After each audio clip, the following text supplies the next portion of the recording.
It's Mike and Sean. We are back talking tickets, and we are discussing the upcoming 2025 National Sports Collectors Convention.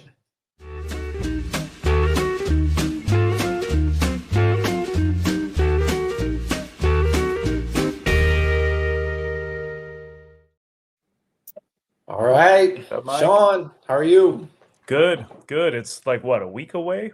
Where are It's we almost at? like I was thinking it's almost exactly like almost the time match and everything. I think 4 o'clock on a 2 or 4 o'clock on a Wednesday is when the festivities begin. Yeah. So that's what we have today. We're going to talk national, right? Full on national. So let's start off with your plans. What do you what time do you when do you get there? You're setting up, right? Like what's Well, your yeah, what's I your guess story? you show up as a customer, and I show up as a dealer, right? Yeah. So Wednesday is the day you get there early. Usually show up. I get there around noon. I think they start letting people trickle in earlier. I think technically it's like you can get in Tuesday night or Wednesday, and I think the doors open around 4, somewhere around there. But I like to get in, try to get my badge. Usually I got to wait on people, figure out the mayhem. And before I even set up or anything, I like to go straight to the PSA and give them my stuff and get it over with. Yeah. So they can get the quickest turnaround time. I don't have to worry about anything. And I almost recommend that for anybody. If you got PSA stuff and you're getting in there, maybe just go straight there because when you do that at noon or whatever, is there an actual line or are other people doing it? no, it's empty. You walk right up. They got like 4 or 5 guys waiting. You usually don't have to wait on anything, and you give them your stuff. 10 minutes, you're done, and boom. Either get your stuff back that day, or probably Thursday, or usually on Saturday if you got the 3-day. Is usually how it works. But that's what I like doing when I first get in. I mean, since we're talking about it, do you have stuff you're submitting? I have stuff I'm submitting. I'm submitting some, and then I'm also getting one reholdered and a couple reviewed. So that's new for me. And I'll show them now since we're talking about it. But this one is going to be reholdered. This is a huge ticket. It's a Sandy Koufax debut, and if you look at it, all the wording and everything is kind of just too much when in reality it should just say Sandy Koufax debut. And it's one of these old holders. The ticket floats in it, and it doesn't even have the little lighthouse thing, or it's probably it's starting in 1. So I don't know what year that was, but it's quite a while ago. So I'm going to get this one reholdered, and then I'm going to get a couple reviewed, which are interesting. This one is one that was graded authentic, Hank Aaron debut. And I really think that, obviously you can't get a close look at it, but it doesn't have any creases, doesn't have any holes in it. I'm thinking between a 3 and a 5, maybe. Hey, I know we've talked about grading some, but how do they deal with the tear? Yeah, I don't know. That's a good question. And I've seen, because like you see these tickets, and sometimes it's a grade that you just can't understand. Oh, maybe it's the tear, right? But then sometimes you'll see one with a tear that isn't really good, and it will have a good grade. So who knows? But I'll find out, and I'm going to get this one reviewed, so regraded, and hopefully it comes back 3 or higher, but we'll see. I mean, anything better than authentic, I think, is better, and get a new holder for it and everything. So that's my Hank Aaron debut. And then this one, this is the Jackie Robinson first major league hit, and I've always disliked the fact that it doesn't say Duke Snider's debut. So this is one of my favorite tickets because it has a bunch of the different things that I collect. It has first major league hit of a Hall of Famer. It has 1947 Dodgers. It has a Hall of Fame debut, Duke Snider, and it's also Duke Snider's first major league hit. So a lot going on, and all it has on the slab is Jackie Robinson's first hit, and I want Duke Snider's debut and Duke Snider's first hit also. So I'm getting this one regraded also. It's also one of those old ones that has the kind of weird bubbling in it. I don't think you can see it, but that's always kind of bothered me too. So getting this one redone. And I have one more. This isn't a big one, but it's one that it's Monty Irvin's debut. And of course, I'm a Hall of Fame debut collector, and it doesn't even say it on the flip. So I'm gonna get that turned into Monty Irvin's debut.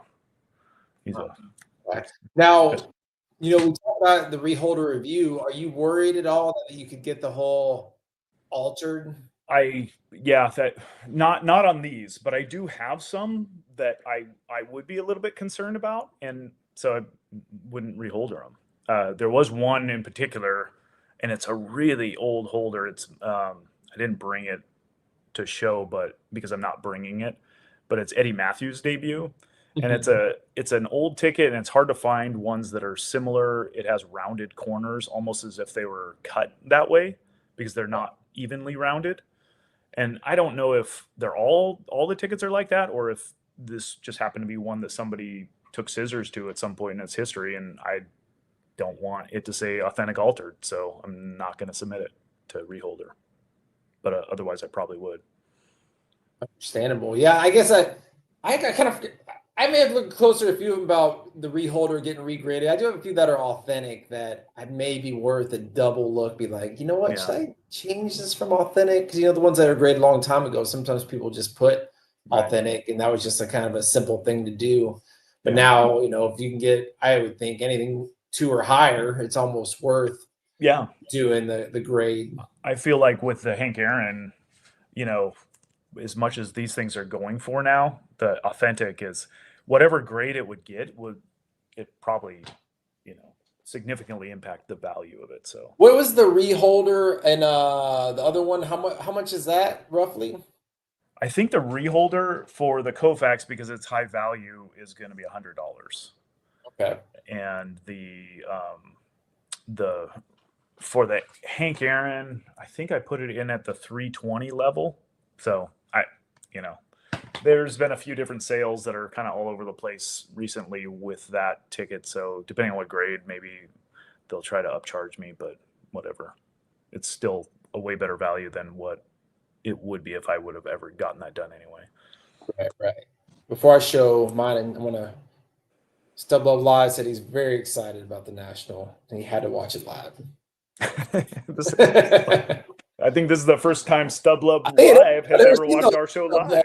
Live logo up there. Look at that. It's like, dang. He's all over the YouTube now. Yeah. So, did you have any others? That was it for bringing to the National, other than what I showed last time with when Matt was on. I'm gonna get a few tickets graded also, but I only have a handful. I guess I can go ahead and show mine. A simple one, a LeBron debut. I'd probably grade on the lower end. I think it's got a few little things on it, but it saves money doing it there, quick and easy. Right. I think he's doing the math. It's like if your ticket's worth over $1,500, $2,000, then it's pretty much worth it. And plus, getting it immediately is the bonus. I showed this the Secretariat Preakness. You talk about that tear, so I'll be pretty interested on where that comes back. I love this one. It's the full. These are really rare. WrestleMania 3. Hogan, Andre. Yeah. So it's. Don't you want to get that signed first, though? No, I'm not. I'm not getting it signed. I'm done. I almost want to go on a rant on signed tickets. Like, I guess with this being a box office. Wait. I thought you were a signed ticket guy. No, I'm not. I was thinking about this today about signed tickets. Like, if it looks really good and really clean, like this, I'll show you why I'm getting this one. I don't actually, this is on the back. I'm not saying I prefer that on the back, but I like it on the back because I think the front's so cool and it keeps it clean. Now, if this was like a 9 or a 10, that would be amazing. And I get it on the back, and I get kind of the old school signature style of Mookie and Buckner. So that's one I'm actually turning in.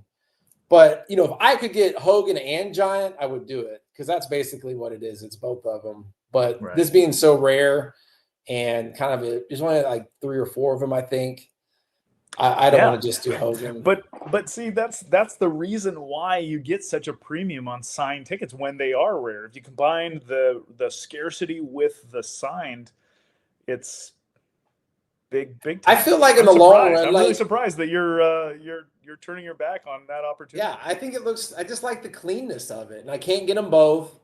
And I look at tickets like the Gibson and the Carlton Fisk. Like, try to find me a beautiful full or a beautiful highly graded stub that's not autographed. And to me, I feel like that's more of a unicorn now than getting a nice one that's autographed. Oh, they're out there. Yeah. But they're out there. But anyone that gets bought immediately gets signed. And to me, you're just, I mean, after a while, it's like, really, is it really going to add that much value if there's hundreds of autographed ones and then there's like 10 really nice non-autographed ones? Like, to me, it's so it's so nice on the front. Is it that you don't like the looks of a lot of autographs? Yeah, So sometimes really I nice think signature. I think it uglies up the ticket, and I don't think It it can. presents as well. Yeah. Like, I have that WrestleMania 1 ticket. It's beautiful. It's a full. I mean, Hogan was part of a tag team match. Like, do I really want to get Hogan to sign WrestleMania 1? Like, it really wasn't about him. It was about the first WrestleMania. So to me, I don't want him on it, and I think it doesn't look as good, and I think it looks cleaner without the auto. So I may be a little against the grain on this one, but thoughts? Okay. Okay. I'm with you. You know that's how I felt for a long time. Yeah, just more particular about what I still get stuff autographed, but I look at it and like, okay, do I think this will clutter up the ticket? Is there a good place for it to be signed? Was this person that important to the event? Like, I got the Mavericks, Dirk Nowitzki, the only Maverick championship ticket I've seen. It's a box office. That was Dirk's title, and it looks good. It's, box office, and it's blue. The ticket's blue. I think it looks good. I got it autographed, but if there was no amazing superstar on that team, then I'd be like, well, who am I going to get autographed? Nobody. I just keep it as is. Yeah, I think my big issue with it is that a lot of times somebody will throw an autograph on a ticket that I would otherwise want, and then they want 3 or 4 times the value for it just because there's an autograph that is easy to get, relatively speaking. And so then it just completely eliminates that ticket from the population of tickets that I would consider buying, just because they got it signed. Only not because I wouldn't want it. I'd want it just fine. I just wouldn't pay that much for it because it just doesn't add that much value to me. Yeah, some people have commented, and it says, go on the rant. I want to know why you're against it. Would be interested to hear, because card community wants everything signed if possible, which is, hilarious, because it used to be the opposite, right? Oh, you get it signed, it devalues it. Yeah. And then that changed, obviously, because nobody got anything signed. So then the vintage cards that are signed became super valuable. Right. Maybe it's the opposite. Maybe everybody's getting all these tickets signed, and then in the future, there may be some truth to that. So this is a good point. Plus, a shaky signature from an old timer and a nice ticket is not that appealing. Yeah, I agree with that. And that you see that a lot with like older Hank Aaron autographs and some of the Jim Brown stuff before he passed, and a period autograph when they played is cool that you can't get anymore because the player doesn't play, maybe, but then it's hard to tell what a period autograph is versus, just some recent thing. Like, here's another good one. I have a really nice full Mazeroski Game 7 World Series ticket. And one time I thought about getting it signed, but I was like, man, I like this, how it looks way too much. And plus, he's older, shaky signature. I mean, he's not a Hall of Famer. I mean, he's obviously tied to the home run. It was like, would you get that signed if that was you? Yeah.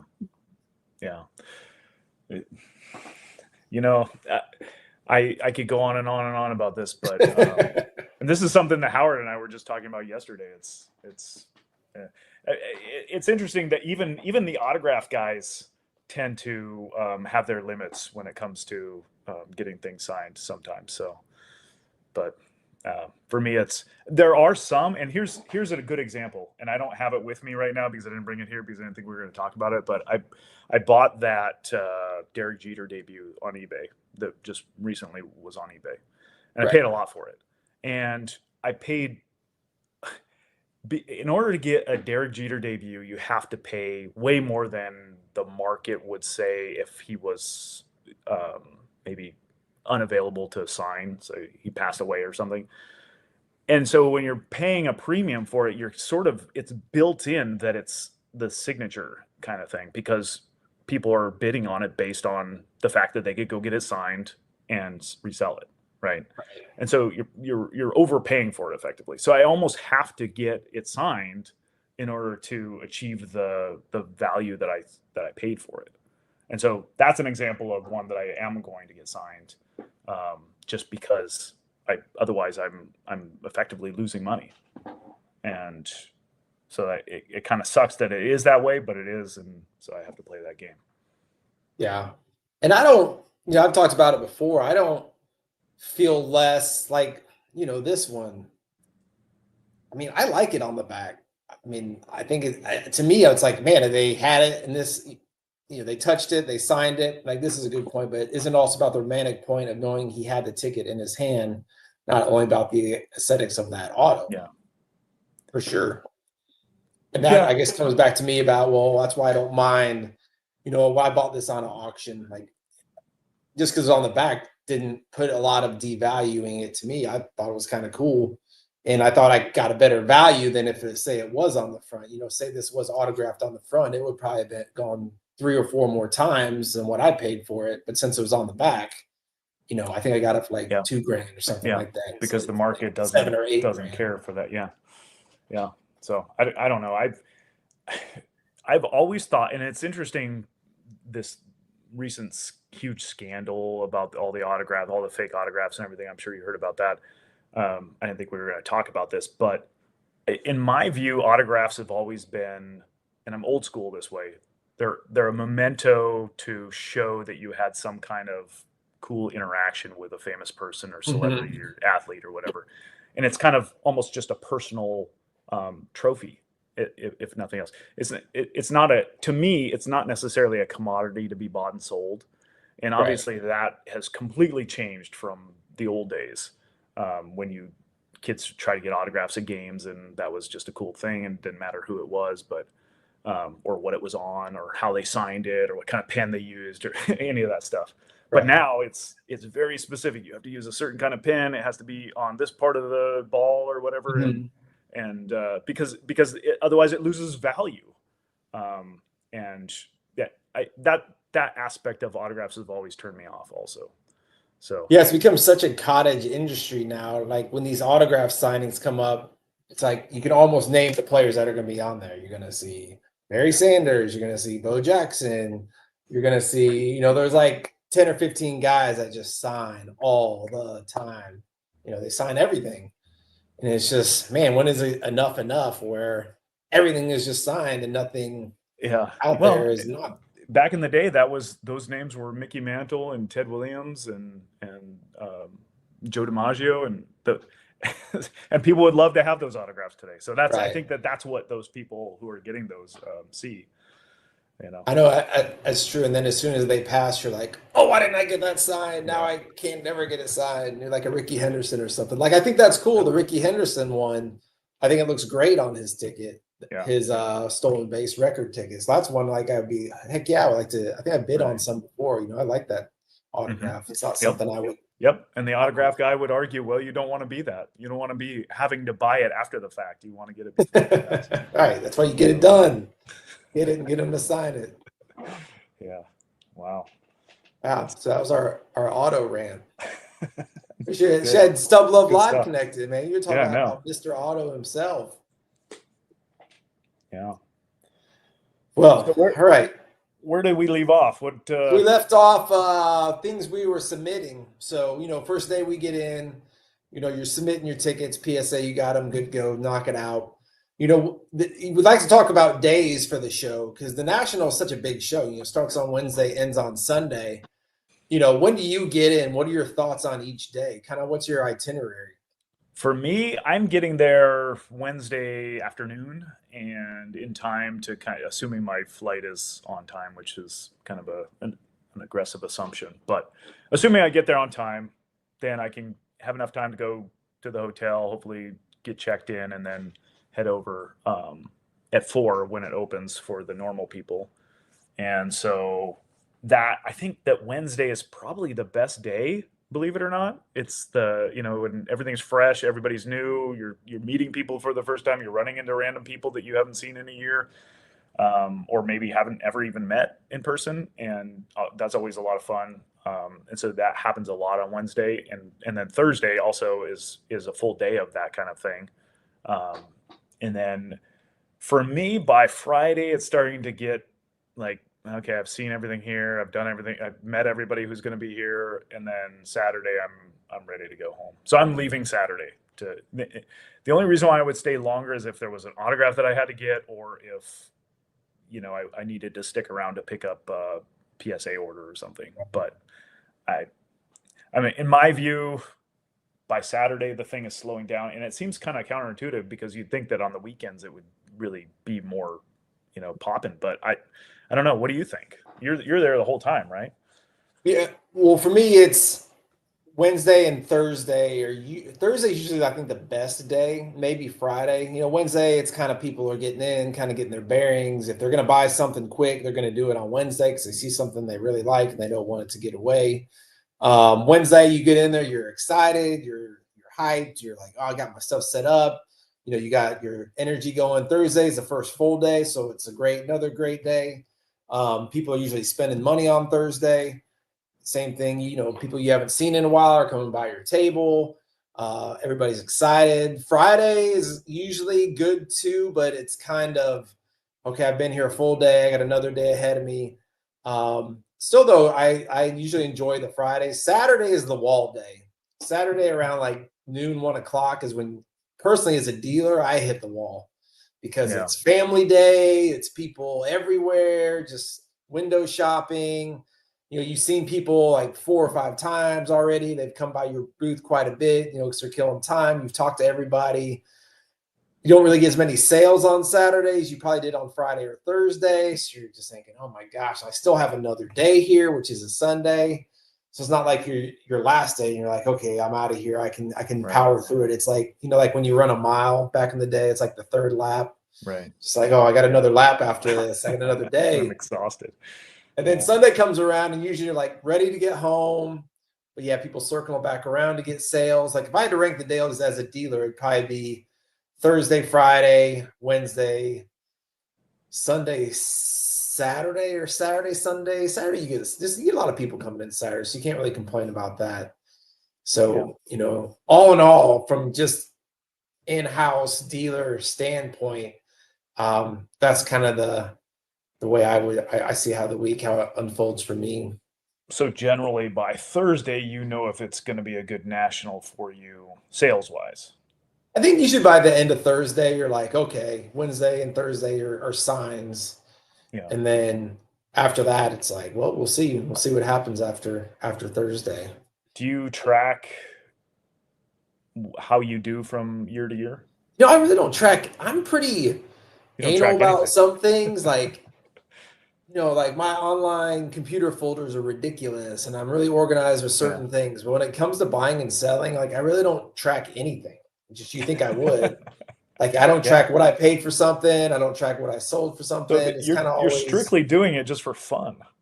It's pretty much for fun. And I'm not one who said, well, I spent 500 on this ticket. I got to get 500. I'm like, man, this thing's worth 350. I'm going to blow it out at 350 and lose money on it because it is what it is. So I'm not too meticulous on what I paid for something. Yeah, it's interesting that's the mentality you have, and in that I don't think I know of any other people who are in the business of selling that don't track it closely. I keep, I have for my business, I keep it as, the money filters through into my account. It's attached to QuickBooks and all that stuff. But like the actual individual, what I paid for it, after you get over a certain threshold, you got to start letting the IRS know. But if you're like making 2,000 or 3,000 or something, it's not something to worry about. But if it's 5 figures, things like that, then okay, this needs to be tracked. So, but the bigger tickets, the higher price ones that you kind of have an idea what you paid for them. Yeah, usually you have an idea, a really good idea. Almost all my tickets, I have a good idea what I paid. I may have to look back every once in a while and be like, okay, what did I pay for this one exactly? Okay, that's right. But yeah, usually the big ones you remember pretty well, almost within a really close number of what you paid for it. So do you have some stuff to show us? Oh yeah, You're me bringing? yeah. And I'm gonna bring some heaters this go around. That was You about know, time. some things I'm gonna be priced to sell, and other things be like, well, if you want to pay me this, you can have it. So let me pull up mine. So like Larry Bird's sign debut. Nice. It's pretty nice. What's that listed at? Oh, you have to come to the table to find out. Some of these like Nolan Ryan, Robin Ventura battle autoed. Oh, that's a good one. And actually, I have a duplicate of this one. That's one of the big reasons I'm selling it. This one might actually draw some interest. This is the Rumble in the Jungle. I'm gonna put it out there. You know, this has gone for some crazy prices, some really Do you have high more than prices. one of those? Oh, this is it. But if somebody really wanted to blow me away, I'd be willing to make a deal. Yeah. Okay. And I look at something, I'm like, you know what? I don't know if I have a duplicate of this. I'm gonna put it away. Duplicate of this, Secretariat, Belmont. Nice. Hogan, WrestleMania 3 autoed. Beautiful autograph. Like we talked about, this is pretty nice. Yeah. Then there's some other stuff. Kurt Gibson autoed. I have another one, so it's kind of a duplicate. Mm-hmm. Chicago Specialty. This is a non-commemorative. This is the real deal. This one could actually get you into the game. That's because of this little QR code right here. This XR usually says CLEV if it's commemorative. This one does not. And what's the pop on that? Are they pretty rare? I'd have to look. I think it's like in the, I don't want to say. If I had to guess, I think it'd be like in the 20s or something like that. Yeah. This is another one if somebody wanted to blow me away. Full Game 6. Nice. Autoed Montana. Okay. The catch. Yeah, you have some good stuff. Bringing heat. The Super Bowl 1 and 3. Oh, those nice. are always big show. Those are people really like those. The common collector, even the non-ticket collectors. Why is that Super Bowl 1 graded by Beckett? Man, that's a good question. I think it was just because I was local and I wanted to shake it up. I don't know why. Oh, did you got that graded? Oh, okay. I think I did. Okay. I gotta support my local Beckett, but now it's like PSA's local, so maybe I don't support them anymore. Well, they're still cheaper. Hey, this looks familiar, right? This was yours. Is that mine? I think it was yours. Yeah, I'll buy that back from you. You should have sold that 3 years ago. Yeah, tell me about it. This is another one. I don't know if I really want to get rid of it, but like I said, Manning debut. This is pretty nice with the auto.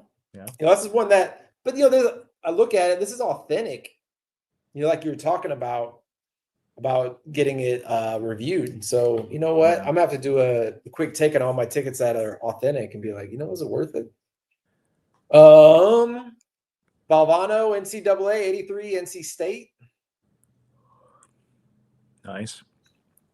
Leitner, I don't really want to get rid of this one, but same thing. Autoed. That's a good one. Shot. Yeah. You have more. You have multiples of those? Oh, just one. So this might be a tough one to get rid of. Kobe debut. You've had that at every national for the last 6 years. So. Jordan the shot. I have to look, make sure I have duplicates. I'm pretty sure I do, so I gotta double check. This is one mainly just because people love it. I don't know if I may just put a crazy number on it, but I love when people look at it just because of their reaction to the Nirvana last concert. Yeah. Jerry Garcia, last Grateful Dead. Nice. You know, this is an interesting one. So this was Oasis's last concert. But now it's not their last concert. But now they're back in everybody's minds. But it's kind of an interesting one. It was one before their breakup. So I don't know what to do with this. I don't even know how to price it if I'm going to put it out there. Yeah. It's a pretty rare ticket, too. And basically, this one, Beatles' last concert. Those are always popular. Yeah. And then the luckiest man speech. You're bringing that? No. You're not bringing that. No, I won't be bringing that one. Yeah. So that is, and I'm not bringing like all crazy expensive because I know, the show kind of the sweet spot is usually between like 200 to 800. So, I'll bring quite a bit of those. Those are just some of the bigger ones that people, I think would be more curious to see on the show. What's the biggest ticket you've sold at the National ever? And I don't think I've ever sold anything crazy, to be honest. I think it would have to be like 3 or 4K. I'm talking about, I want to bring out a $10,000 ticket or something, but in reality, I don't see anybody forking over unless it was some kind of trade. Yeah. Or like make a deal beforehand, like, hey, bring it. I think I want to bring this. So do you but yeah. Do you get a lot of people who you don't know who have tickets that they're looking to sell or buy? Oh yeah, you get randoms that I wasn't looking to buy a ticket, but this is really cool. I want to buy this. You get random people that bring you tickets. The funny thing is, my worst purchases have been at the National.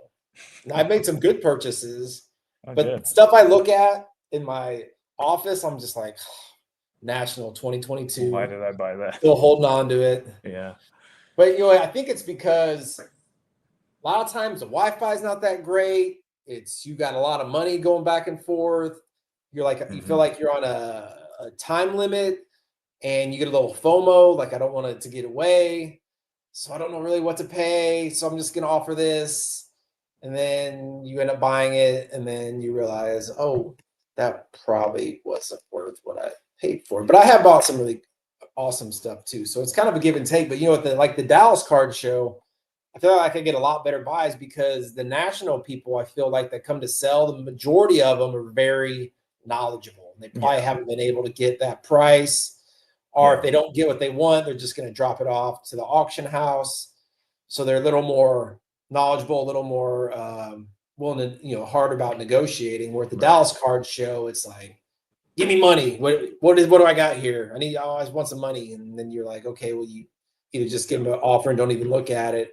Hope you hit something, or it's like, man, I give you like 40, 50 cents on the dollar, and then they're like, great, then you move on and you're like, oh wow, then you may find something that actually is really good. Yeah.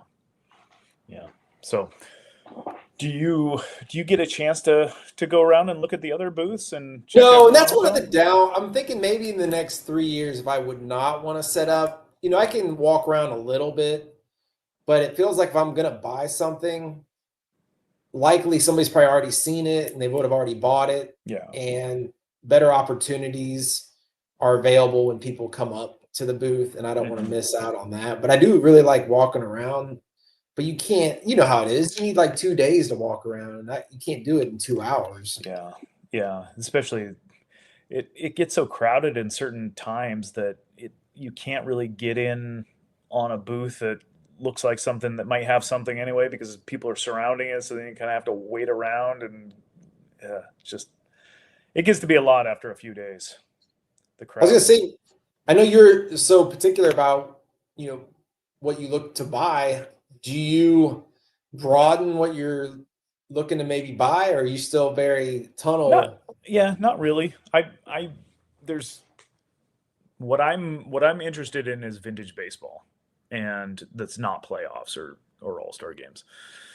So, there's a few guys who have some of that. I don't think, unless you bring that luckiest man speech, I don't think I think I showed that because I know you really like that ticket. I was like, oh, Sean will get a kick out of this one. So, there's a few booths, and then of course there's there's several booths that have a lot of random vintage stuff, and every once in a while there's a stack of tickets hidden somewhere, and if you ask them, then maybe they'll dig it out and you look through it. I do a lot of that kind of thing, but that's time consuming, and I want to look everything up, so then I have to be on my phone kind of looking through these dates and seeing if there's anything that interests me. I have a lot of dates and eras kind of memorized that if I see it, I kind of know, oh, that might be what I'm looking for, so it's easier for me to reference it, but I still need to be on my phone, and that gets a little tiring after a while, you know. I've been using Chat GPT a lot to look up events on random tickets. Yeah, Just type in the day. Okay, so if you go to the app, right? Mm-hmm. Like if you have the Chat GTP app and then you go to the app, it's pretty good. But if you rely on Google, it's wrong a lot of the time. Is it straight up wrong? It'll say something that happened and it didn't. So you have to be careful about relying on that. And I've almost been burned from that before, where I was about to buy something because the Google's AI said that something happened in that on that event and it didn't. So be careful using that method. Is what I'm saying. good to know? Any non-national events you're going to be checking out? Well, I mean, we have the meetup on Friday. Obviously, that's a big one. I guess might as well promote that. So the Friday meetup, same place as it was 2 years ago at the Revolution Brewing. It's Revolution Brewing, yeah. You can take basically the train down there. It's about a 15-20 minute Uber. Friday night, 7 o'clock. Third annual. Third. Was it? Yeah. Wait. So Cleveland, that's right. So we did one in Cleveland, Yeah. the Cleveland one, We right? did this one 2 years ago and then Cleveland last year, and this is the third time we will be doing this. And last year, I think we had about 40 people, right? Yeah, and this year, this is the one from 2 years ago, and this is about 30. Yeah, this was 30. 30-ish. And this is at the brewery too. It's a great brewery, man. It was a great spot. They got pizzas last time, and for me, Yeah, it's great. we're going to arrange to have some food there too. Not exactly certain of what exactly the food will be, but there will be some food. So if you're coming directly from the show and you've been working the whole time and you're hungry, we'll have something there. Yeah, because like I said, Friday is, man, by that's over, I'm just like, man, I just want to kick it, have a nice cold beer and some food, Yeah. and bring your tickets and start negotiating. No, I don't. I just leave them. I'm afraid I'll get freaking robbed or something. 'Cause that's a crazy thing, you know. A lot of people just leave them. They bring body bags, like literally. Like I'll take my suitcase, put a body bag in the suitcase, stuff all my tickets really tight, Mm-hmm. and then bring that with me on the plane. Check in my clothes, and then after you set up, you lock when you're done for the day, you lock up your cases. You take your body bag, zip it up, put your lock on the body bag, lock it, and then that's it. And it feels weird, but it's like, well, what's safer? Me leaving it here with it locked up and security guards, or me walking back to my hotel with all my car, and doing that every day. But I was talking, go ahead. Oh, I was just going to comment on how many millions of dollars in value is in that building and how secure they must have it. So I think it's better to have the stuff there than with you. But I was talking to somebody today about how I feel like they don't really check your bags, right? Security. Like somebody could come in there and do some horrific things because it's so crowded. Like, I don't know what anybody else thinks. We talked about that a couple shows ago. It's like, man, I'm surprised there's not more like metal detectors or checking people's bags when they come in. Because people come in with like monster cases, and God knows what some psycho could put in there. It's like, man, just don't want to make anybody afraid not to go to the national, but it's just things I've noticed. It's dark. It's like if something happens, they're going to replay that little snippet and be like, oh my God. Yeah. Well, hopefully that's not going to happen. I think we'll be okay. I based up this little sheet too. So this is let me pull it up. And I might just print some of these out or post it on the Facebook group. So this is where all the tables are where people posted on Boogers their location. So let me just zoom in a little bit. All right. So anybody who's been there, this is the little U drive where you get dropped off and you walk in is right here. And then the main lobby, and you can either go left or right. So I recommend everybody go right and then go right again. Because here's me all by my lonesome. These two tables right here. And if you zoom out, instead of going right off of this main entrance, go left, and there's freaking ticket guys everywhere over here. So, Did you put art this by. together? I did put this together. Nice. This is great. I need a So copy of this. so there's the PSA, and there's a JP's right here. Mark tickets from the past is right here, and then a couple other guys said they'll have tickets that posted on Boogers. And then if we go up a little bit, there's two right next to each other right here that said they'll have tickets.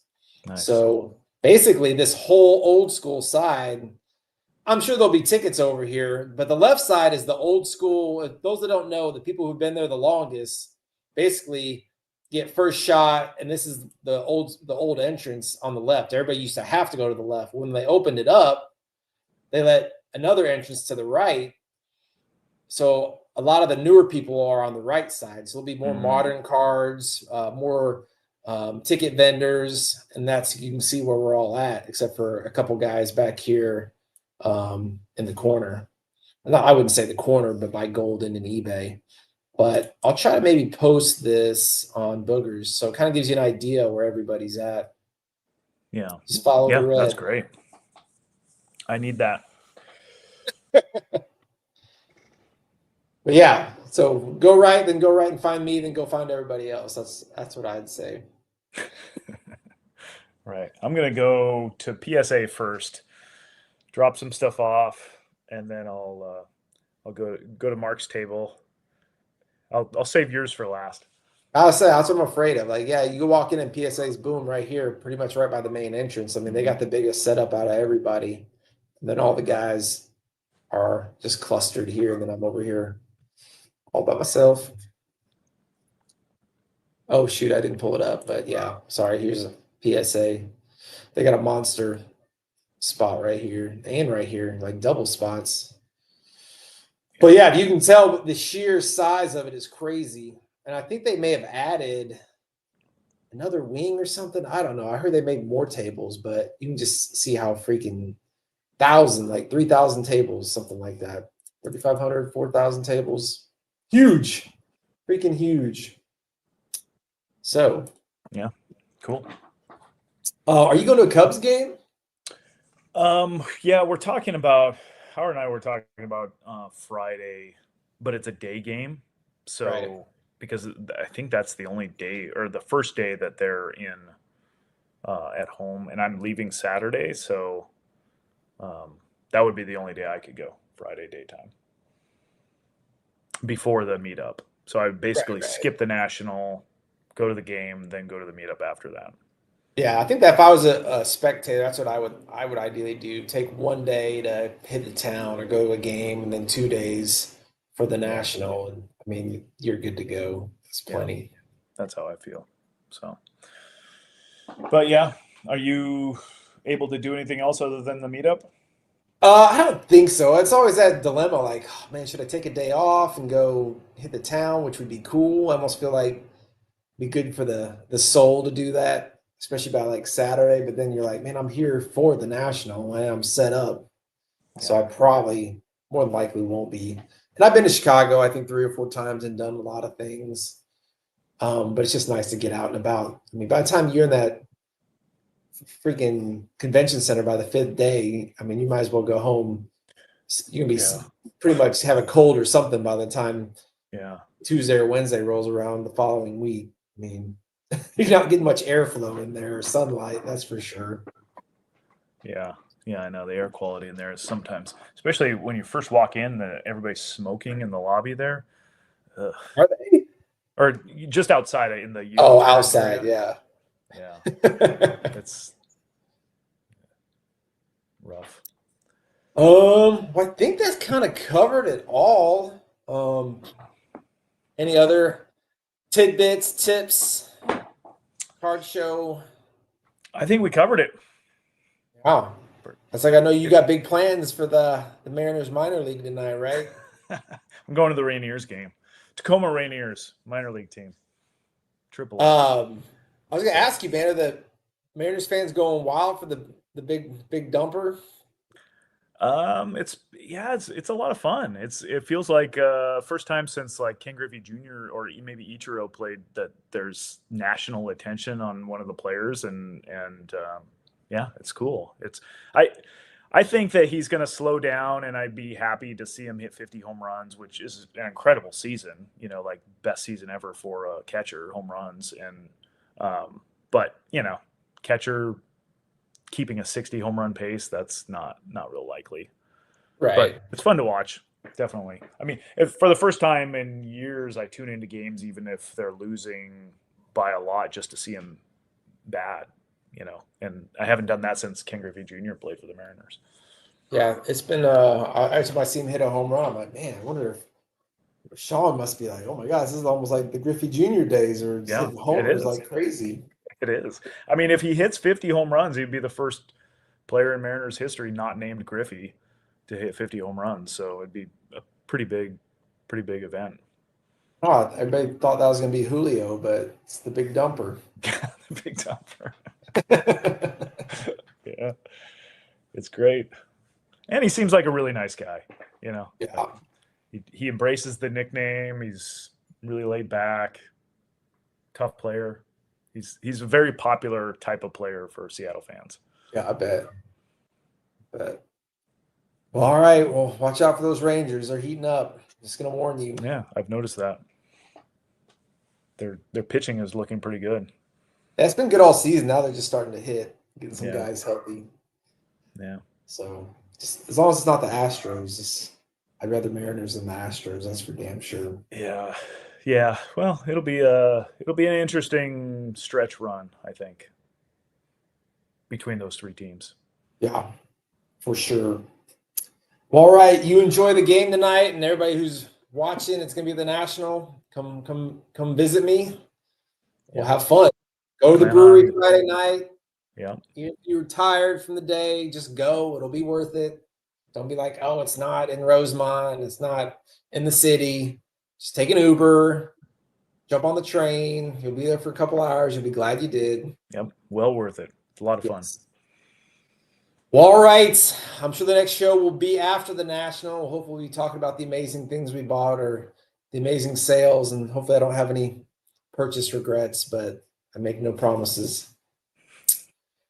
But see you probably. Sean, I'll see you next week and probably talk to everybody else in a couple weeks. Looking forward to it. All right. See you then. All right.